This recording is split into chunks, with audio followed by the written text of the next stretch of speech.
When Bruce Lee died in 1973, he left behind an unquestioned legacy in his films. But beyond his films, there is another legacy, in his martial art, Jeet Kune Do. This is not a movie on Bruce Lee.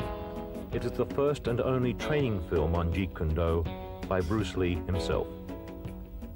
To compile this film, we have had the complete cooperation of the Bruce Lee estate, enabling us to draw, for the first time, from Bruce Lee's private training films and videos, as well as his audio records and his own training and research notes.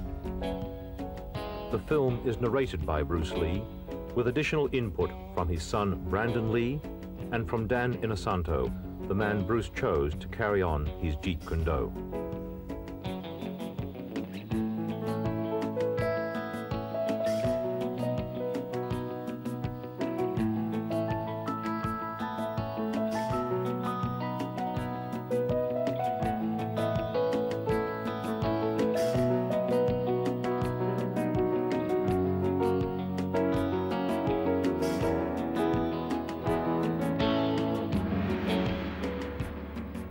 My last name is Lee, Bruce Lee. I was born in San Francisco in 1940.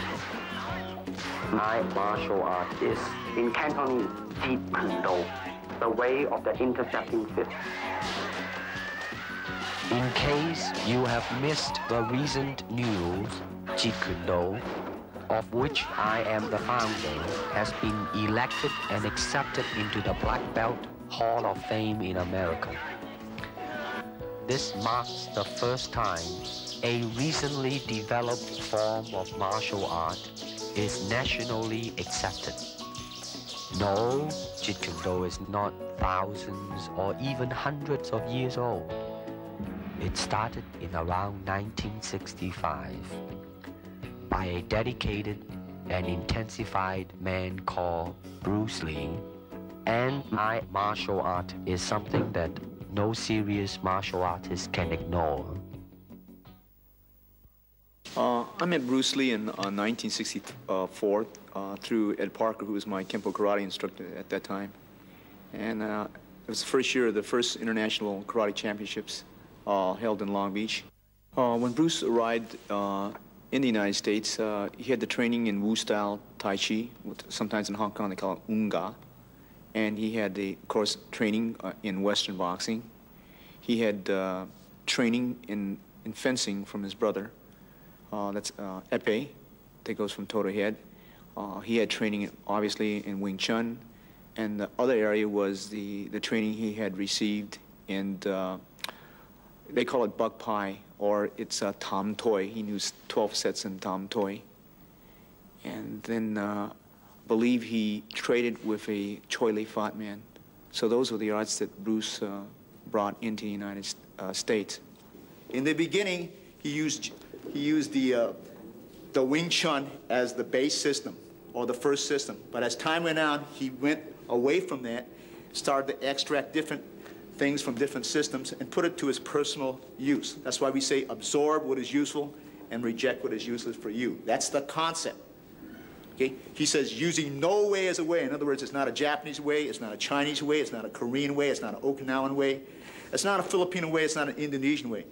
He's saying using no way as the way. You are the way.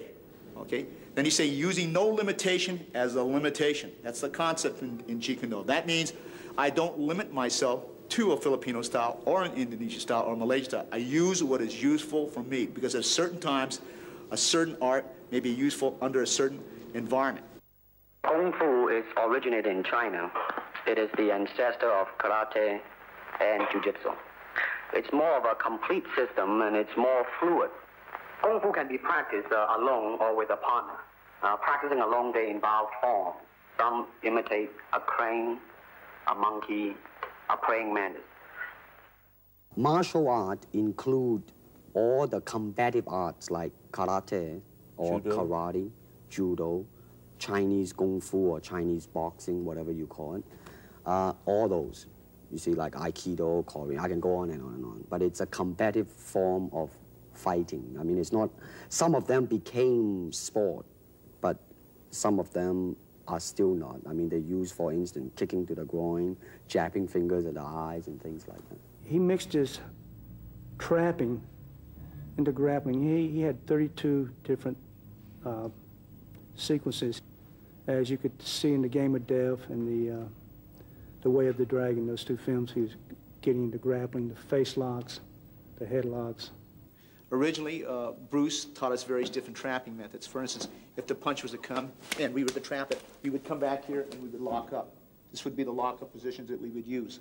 To me, okay, to me, ultimately, martial art means honestly expressing yourself. Now, it is very difficult to do. I mean, it is easy for me to put on a show and be cocky, and be flooded with a cocky feeling and then feel like pretty cool and all that. Or I can make all kinds of phony things, you see what I mean? Blinded by it. Or I can show you some really fancy movement. But to express oneself honestly, not lying to oneself, and to express myself honestly, that, my friend, is very hard to do.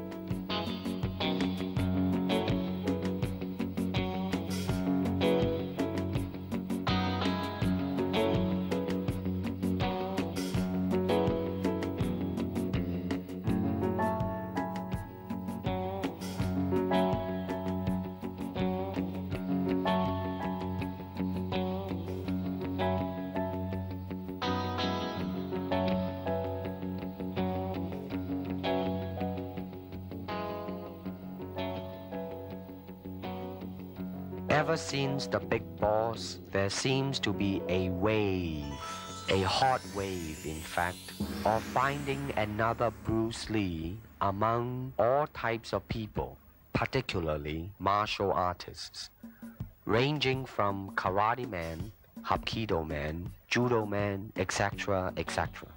Forgetting about whether or not they possess the ability to act, just so as they can halfway decent to kick or punch, and hopefully knowing a few tricks or gimmicks, the producers will make them a star. Now let's stop about here. Is it that simple to become a star?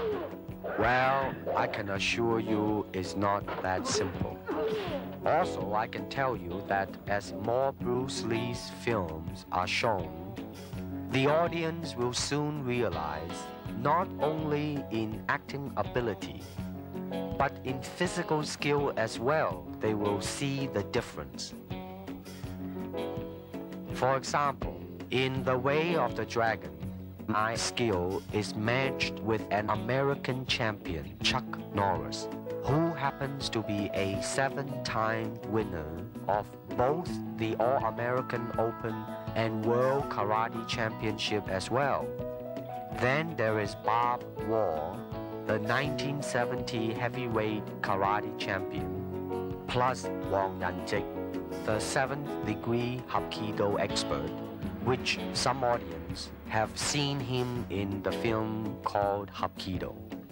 Of course, it is only movie making, people will say, but I'm sure that the audience are not so insensitive as to not be able to see and judge by themselves and compare these men's speed, power, rhythm, coordination, versatilities, etc., etc.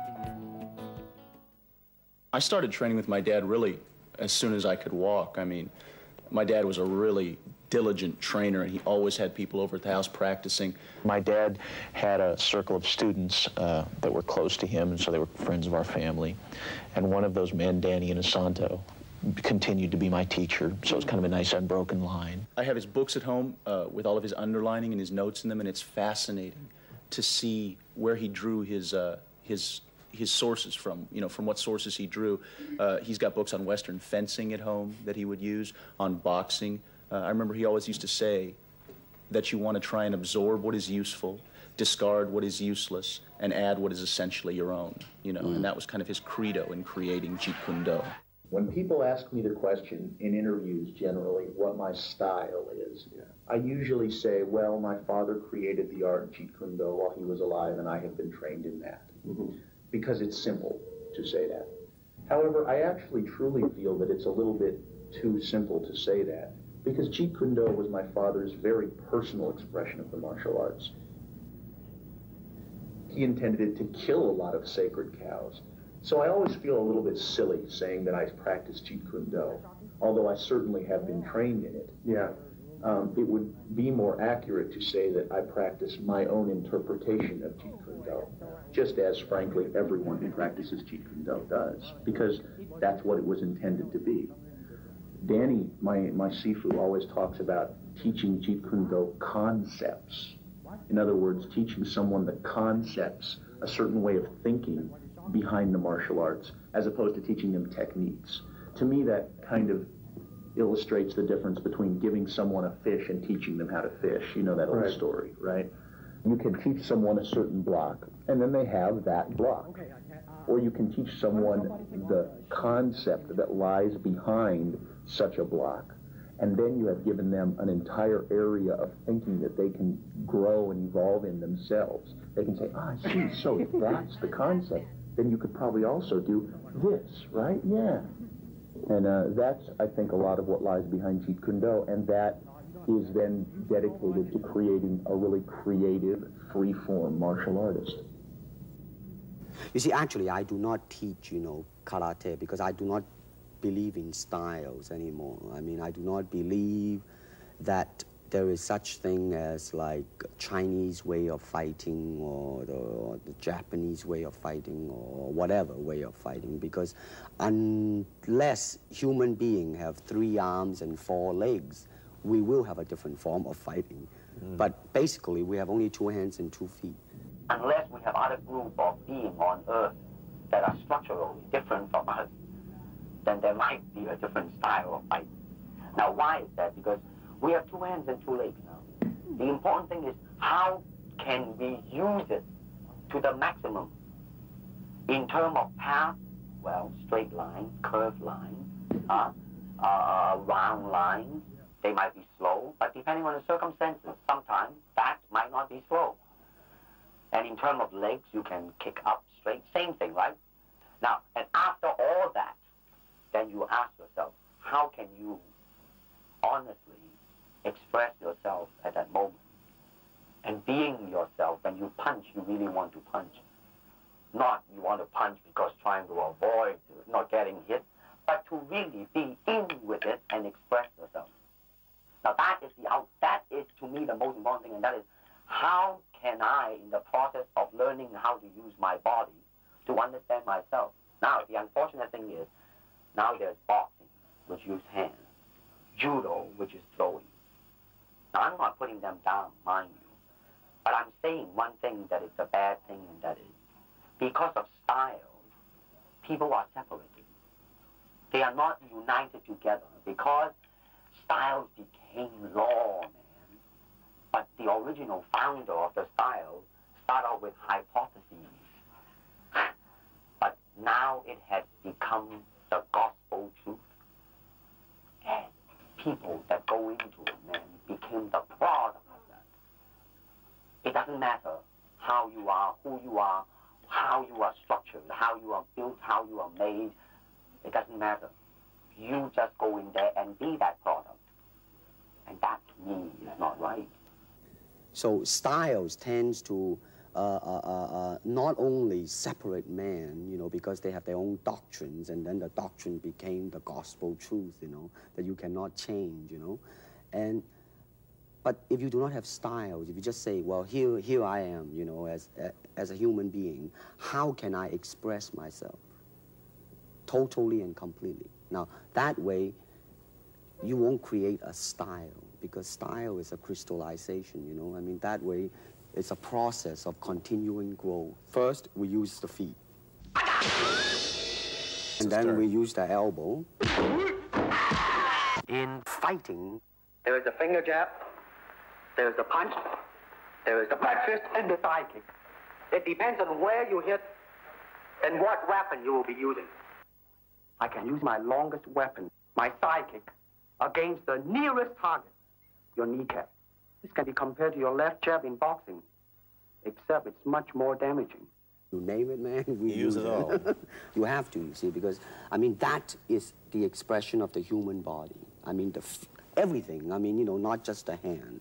And when you're talking about combat, well, I mean, if it is a sport, now you're talking about something else. You have regulations, you have rules. But when you're talking about fighting as it is, no rules. With no rules. Not real fighting. Well, then, baby, you better train every part of your body. A good martial artist is like water. Why? Because water is insubstantial. By that I mean you cannot grasp hold of it. You cannot punch it and hurt it. So be soft like water and flexible. Be formless, shapeless, like water. Now you put water into a cup, it becomes the cup. You put water into a bottle, it becomes the bottle. You put it in a teapot, it becomes the teapot. Now water can flow or it can crash. Be water, my friend.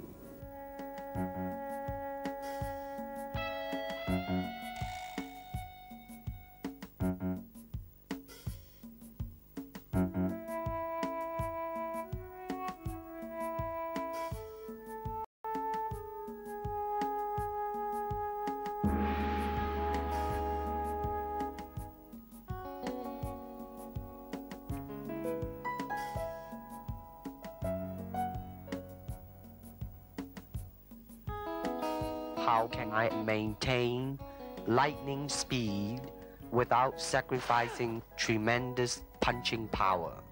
I believe I found the cause of my ignorance. You'll see a Jeet Kune Do punch is very scientific and practical, especially in street situations.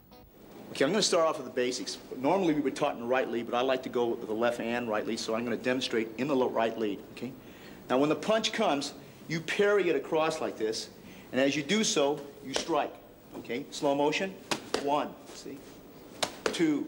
You can do it together, or you can do it separate. You could catch and then go, or parry and then go, or do it together. When you do it together, you're going to hit it. I'm going to give you the side view over here. Slow motion, 1. See? That's slipping on the outside, slipping on the outside. We do a lot of drills. As I said, we incorporate from many different systems. Okay, so the first basic is to slip and hit. Again, in slow motion, slip and hit, okay? Slip and hit, slip and hit. Now, as they punch, I'm going to slip inside and hit. Slow motion, slip, inside and hit. Slip, inside and hit. Now, you can do it together, or you can parry slightly ahead of your cross that comes this way, or you slip and hit on the opposite side like that. Okay? Okay, that's your basics. Okay. Let me illustrate this slowly. As the focus lever comes out from your trainer, I want you to slip, cross, hook, cross. Slow again. Parry, cross, hook, cross. These are the basic drills that we were taught to follow up. They can be found in Western boxing. They can be found in Filipino boxing. This one here, when you slip, you cross, you hook, you cross. However, you can slip first, and then hook, then cross, then hook. Again, slip, hook, cross, hook. We can also, when they jab, parry this hand, cross it here. When they move back, you cross, you hook, you cross. Again, slip, cross, cross, hook, cross. Again, slip, cross, hook, cross. Last time. Slip, okay, cross, hook, cross. Okay, that's your basics. That was just an arm movement, watch now. You see, there was only arm and shoulder. Shoulder was kind of tense too. No, definitely, it's a tense. Later on, you will, you know, check the different. Now, the feet was involved a little bit just now. It was fine. Shoulders too tight. Notice that in the beginning, when I say that you just involve only arm and shoulder. Now, your hand, the last time when I saw you was very, very good and fast. Now, let's see if this can do. Now, that, let me see another one. You got to involve your feet a little bit more. You see? Hand and feet. Got a hand and feet. Now, go pretty good. Now watch, I think that when I attack you in a reactionary type of a thing, that tightening on the shoulder. Now watch now, you. Now, watch when I try to attack you. I think when you react to it, you know, then you just do not tense yourself too much, you know. You just then react and just boom, go into it.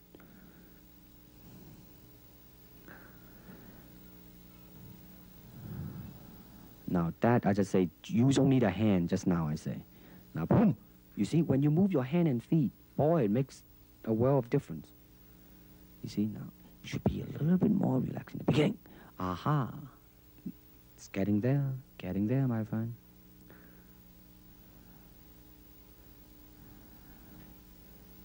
Now, watch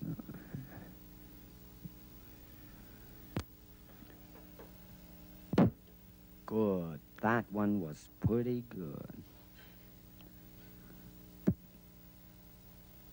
Pretty good.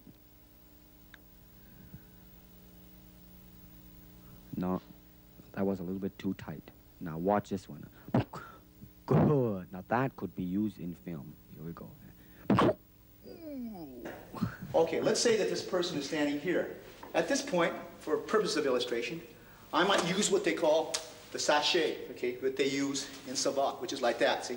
When I come in, I can go into Wing Chun. At that point, I might flow into Western boxing, okay? At another point, I might go into a lock similar that you might use in Jiu-Jitsu, and for the purpose of camera, I'll take the person down like this and lock the person here, and maybe go into any system that employs this type of lock, whether it be Jiu-Jitsu or Aikido or Kali or Penjak Silat. Now, you notice that we went from system to system without a flow, okay? I might stay out here, use any particular kick, break into Wing Chun range, and right from here, use a Muay Thai elbow, all right? And for the purpose of camera, I'm going to go slow and come into various lock position over here, okay? This is what we call the Jeet Kune Do blend. It is not a system where we go from discipline to discipline without a thought process. And this is very important in the concept of JKD. The karate punch is like an iron bar. Whack! A Jeet Kune Do punch is like an iron chain with an iron ball attached to the end, and it go whang, and it hurt inside. Hayward Nishioka, the Japanese-American national judo champion, who is also a black belt holder in the Shotokan style of karate, ran a scientific test in a California university to find out the difference between a karate punch and a Jeet Kune Do punch. And the finding is that indeed the Jeet Kune Do punch is more powerful and destructive than the classical karate punch. And when you do punch, now I'm leaning forward a little bit, hoping not to hurt any camera angle. I mean, you gotta put your whole hip into it and snap it and get all your energy in there and make this into a weapon.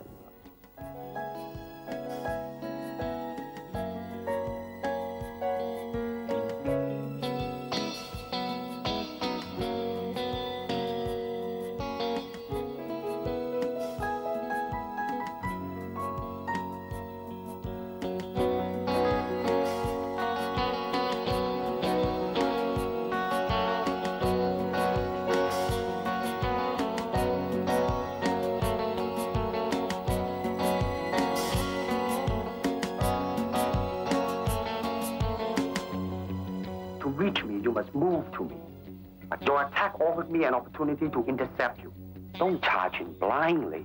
In combat, distance is a continually shifting relationship, depending on the speed, agility, and control of both fighters.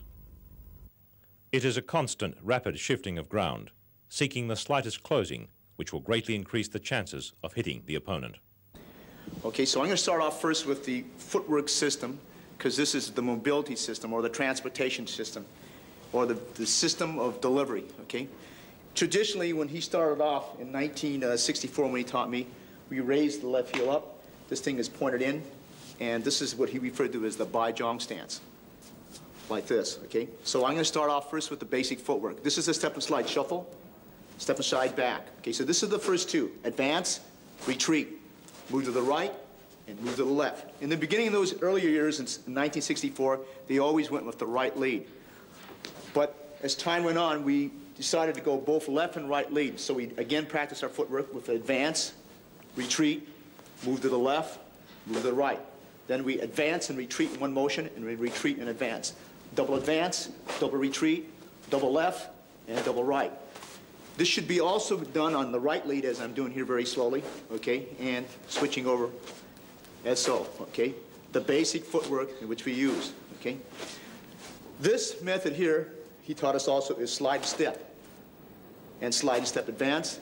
So you slide the step, then you take a step out. Slide, and then step, slide and step, slide and step. And left lead, it will look something like this. Slide and step back, slide and step back. Then you have something that looks like your step and slide shuffle, but it's not. It's what they call a push shuffle. You push off, and you push back. Rather than take a step here and slide, you push, and you push back. This is what we refer to as the push shuffle on the right lead. Then you'd learn it on the left lead. Push shuffle, push shuffle, push shuffle, push shuffle. Okay, after that, he taught us the circle. The circle, we learned the quarter turn, which means I'm going to turn as if your opponent is here, we move. As if your opponent turns that way, you move, okay? Turns this way, we move. Turns this way, we move. Now your opponent's circling this way, so we move. So we learn to circle around like this. He circles this way, we move. Circles this way, we move. We do this again in the right lead also. Okay, so the man is circling this way, we move. Circles this way, we move. Circles this way, we move. Circles this way, we move. Circles this way, he moves. Then we reverse it. This way, your opponent's moving, so you just move laterally, move around, moving around, okay? All right, this is your transport system that we use, or what they call delivery system. This is on combination kicking. Now you will notice a difference. In the beginning, you tend to over-chasing yourself. In other words, you're covering too much distance. Therefore, when you kick, then your center of gravity is moving forward too much, and the form in kicking is greatly affected. Now, the reason you're going back because your body was leaning too much back. Now that what is called a commitment kick. I mean, when you try to go through something, when you're trying to really kick to hurt, then you would lean back, but you won't do it in a combination kicking. Boom.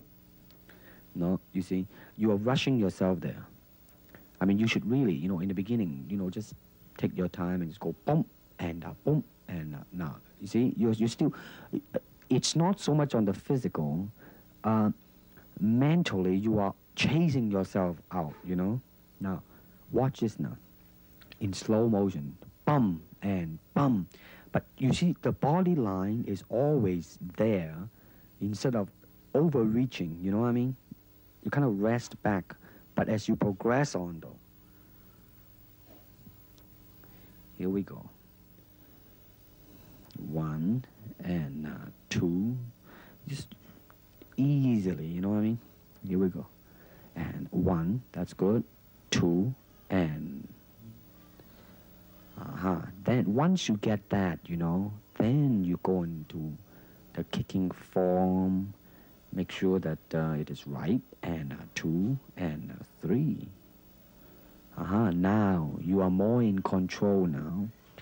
You are more thinking of 1, 2, 3.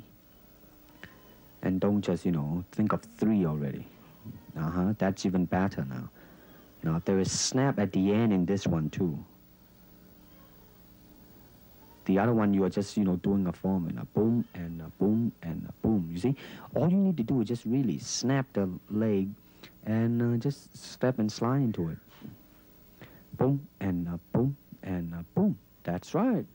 Good. Now you're not over chasing yourself. Now you are pacing yourself right. Here we go. 1 and 2 and 3. Good.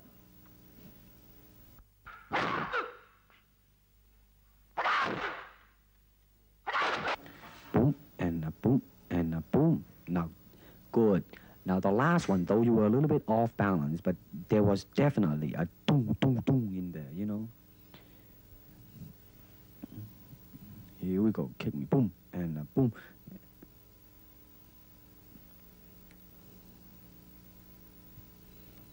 Here we go, boom, boom. You gotta bring the leg back quick, you see? You let it dangle out there too long. Gotta bring it back, you gotta bring it back, you gotta bring it back. And go boom, and boom. You see now, you see how you just boom, and then you lay it out there, but without bringing it back as soon as you can. Now watch this again now. Boom, boom, boom. You know, you should go boom, chicka, back, boom, chicka, back. You know what I mean? Really. The fighting measure is the distance the fighter keeps in relation to his opponent. It is such that he cannot be hit unless his opponent lunges fully at him.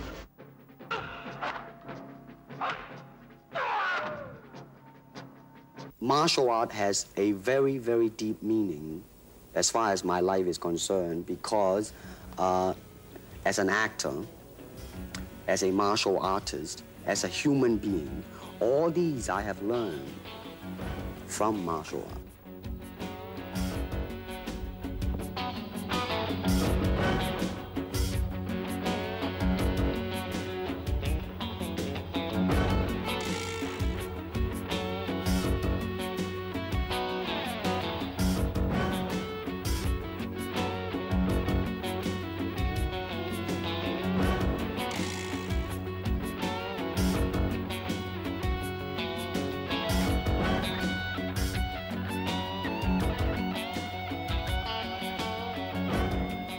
If you wish to train punching, then punch.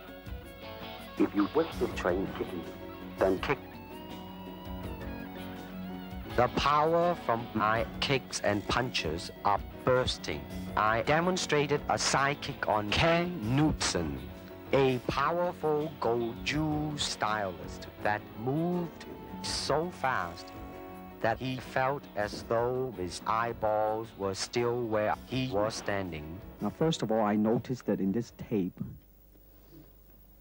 that as it progresses, your feeling is more involved in the technique, and consequently, your technique also improves.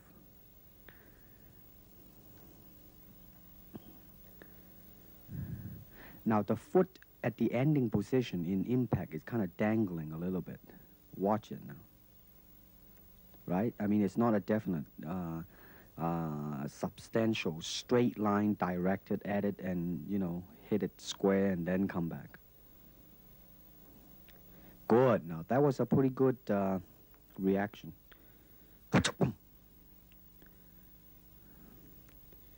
Good. You're pretty loose here. I see your hands dangling loose. And here we go.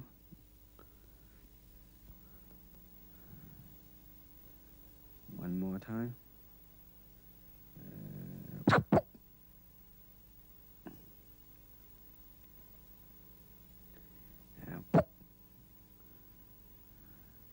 Pretty good. Now that was really quick too, you know. Did you notice that? See, the thing to watch out really is the initial, a little bit yawning there. The thing to watch out is you have to, the initial part has to be fast. But also that when you finish the technique, you gotta bring it back fast too. So in other words, you gotta be fast from beginning to end.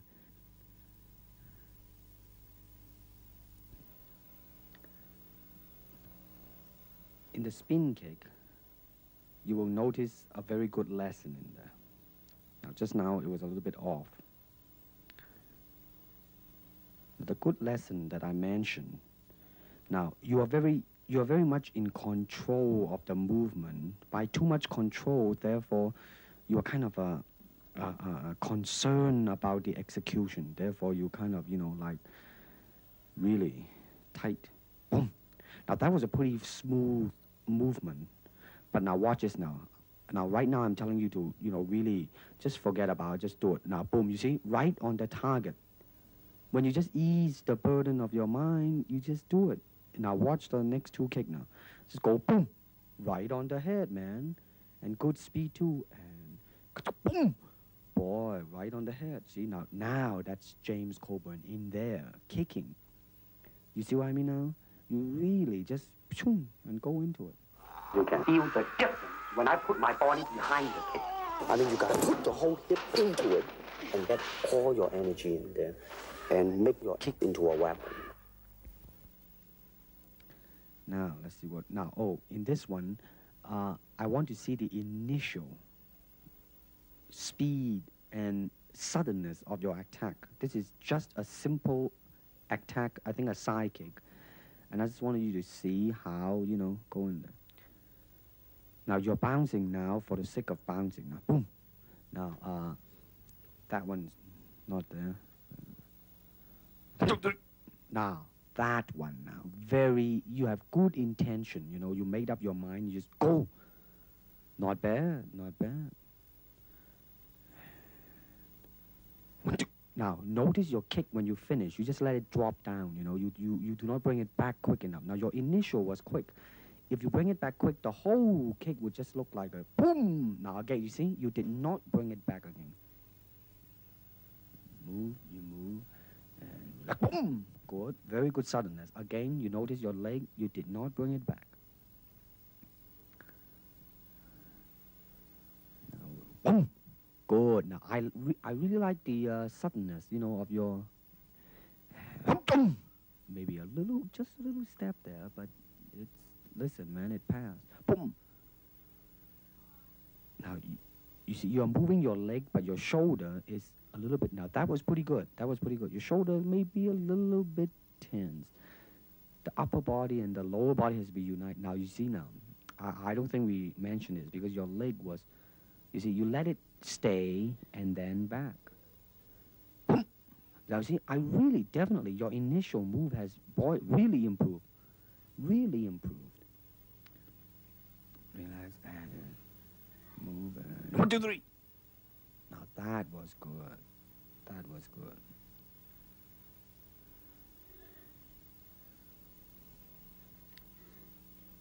Boom. A little bit low. Boom. Good. Now, this is the flexibility now. Now, I want you to watch your left leg, with a stationary leg. Now, watch the stationary leg one out. The first one, you didn't make it. Now, the second one, you didn't. Now, watch this now. Watch it. Boom. You see how it really straightened out and you let all the weight rest on the heel and it just reach easily. Now, this is the side kick going over. Now, listen to this now. I like your very good natural feeling on the first one, though the kick was not too good. I mean, you see how it just really, very smoothly it go up there. Now, the second one, you want to control your foot position a little bit. Maybe you are too much control in there. Watch now. You know what I mean? Make it not as natural as the first one. Boom. Mm-hmm.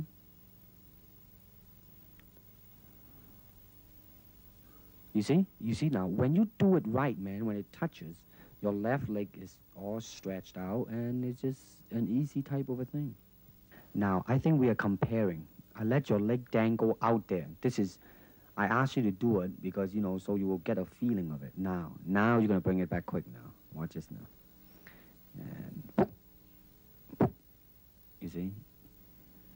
It was kind of a little bit off balance in the last one, but that's all right. Now you're going to go sideways. Watch now. I like the second one better than the first one. There was more directional in it. Good. Here we go. One more time. And no, too low. Second one's okay. See, it come back in one straight line. Here we go again. Now watch this illustration. You gotta exaggerate the bringing of the leg back, you see? Back. Okay, watch it again now. You see, exaggerate the pulling of the leg back. Make it look much more faster and more forceful. Watch this now. I like the naturalness of your kick. Watch this now. You see, at the end, there was really the feeling there, you know? Hey, good. Get your back jumping up and down. Hey, good. Nice one.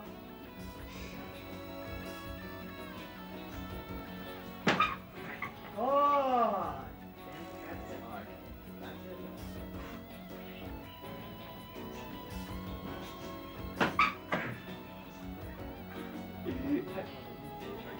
One more.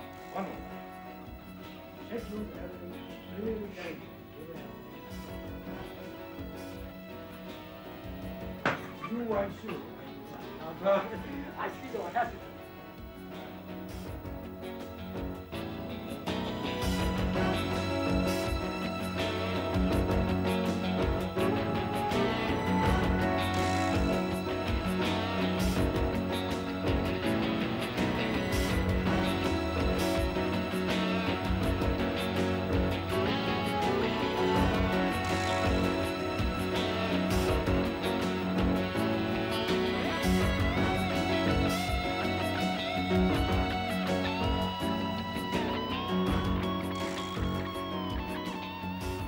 Physically, how can I be so well coordinated?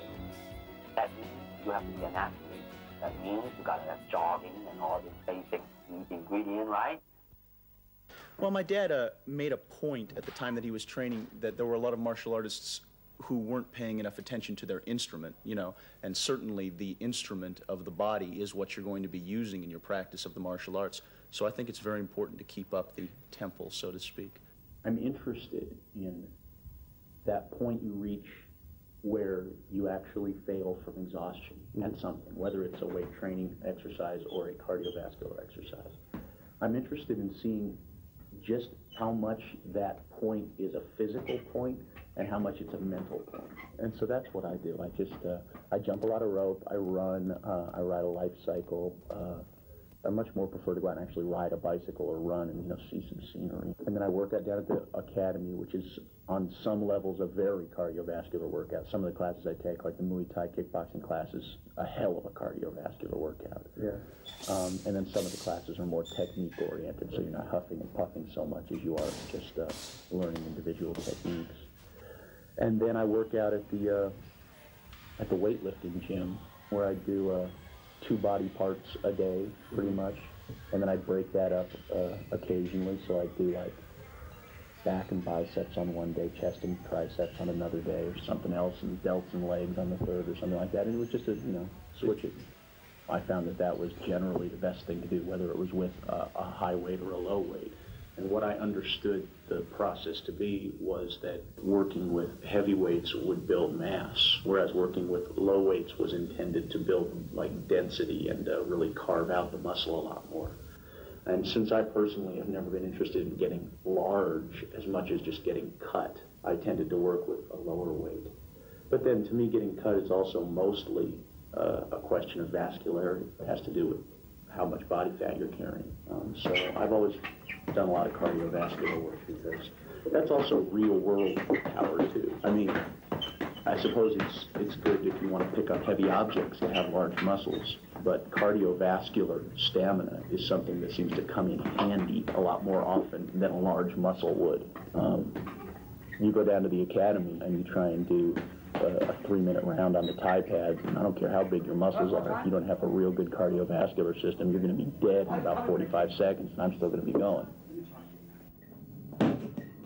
Now, you want to kick it when it's coming to you? I'll try it. You let your foot jam.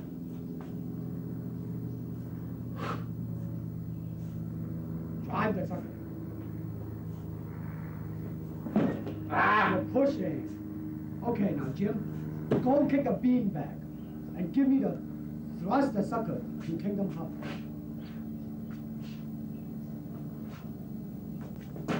All center. Now, Jim, face that sucker. Now, you are cutting your half now. That's okay. How's that? Beautiful. No, I mean, I want you to be happy.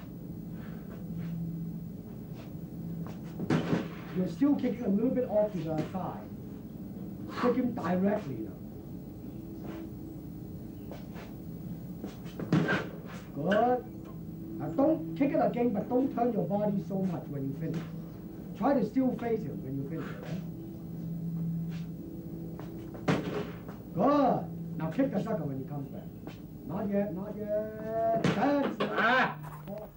During this time period, we used to train because we didn't have any tie pads, so Sifu Bruce advocated the use of using the football forearm guard, and which we don't use this anymore, but this was very prevalent during that time period. This here is the original punching shield, that his own personal punching shield, in fact. This was used as in the Way of the Dragon. If you notice this, he had one part. I had one arm, he had the other arm, and this was used in that picture, Way of the Dragon. This was used in Enter the Dragon. This was actually, its original use is actually used for baton training in Japan, and we just modified it, and we used a special helmet, a boxing headgear we had, and we used it, and this became part of our training, some of the training tools that we used when we used to spar. Literally, on television, they had to shoot it, you know, they had to overcrank and shoot it in slow motion because otherwise it just looked like a special effect when he moved. I mean, the man was fast. He was deadly fast. I've really never encountered anyone in all of my training since who was as fast. You can certainly train for speed. I think that training for speed is, number one, it's a genetic factor. Yeah, certainly. There are some people who are just gifted.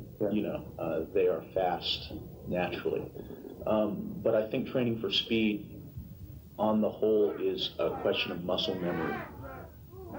Speed in an individual movement is something that, I mean, we're coming down to, you know, thousandths of a second now. If you and I, or even if I and some completely untrained person were to stand side by side facing a focus pad, and when a red light blinked, both flick out a jab, I'd probably win by a couple hundredths of a second. But once you're talking about speed with repetition of movements, you know, to be able to go like that, that's muscle memory. An untrained person would be like, well, you know, they would falter in their movements because they haven't trained their muscles, or they haven't trained their perception as well to be able to react quickly to a variety of different circumstances. Martial art is a combative form of the art of expressing the human body. You have to train yourself into it. I mean, you better train every part of your body, keeping the continuity going, bending, stretching, everything. You just keep it moving. See, the idea is running water never grows stale, so you gotta just keep on flowing.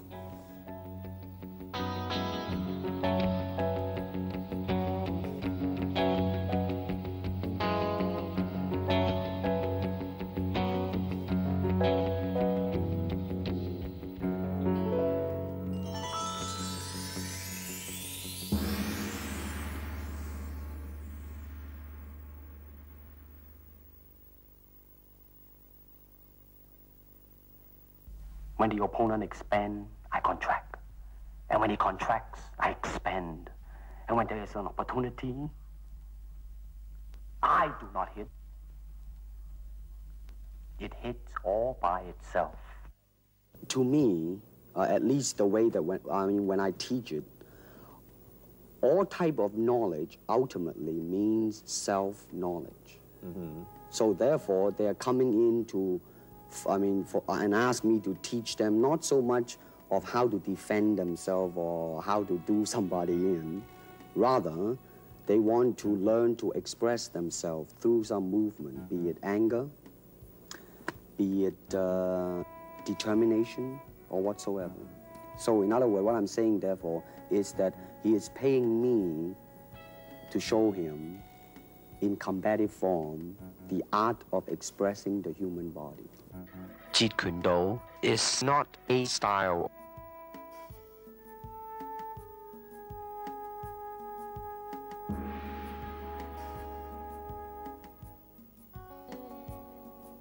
I cannot teach you, only help you to explore yourself, nothing more.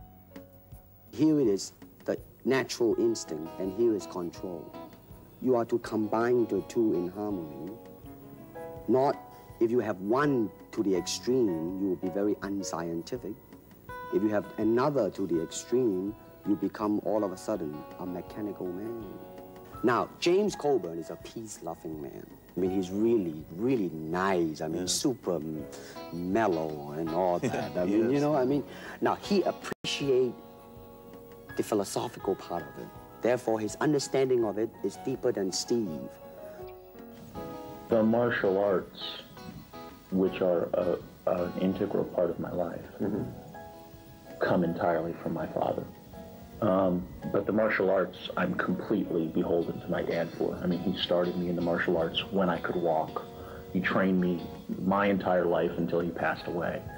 And then even when I continued my training, it was with one of his students. You know what I want to think of myself? As a human being. Because, I mean, I don't want to sound like, you know, as Confucius say, but under the sky, under the heaven, man, there is but one family.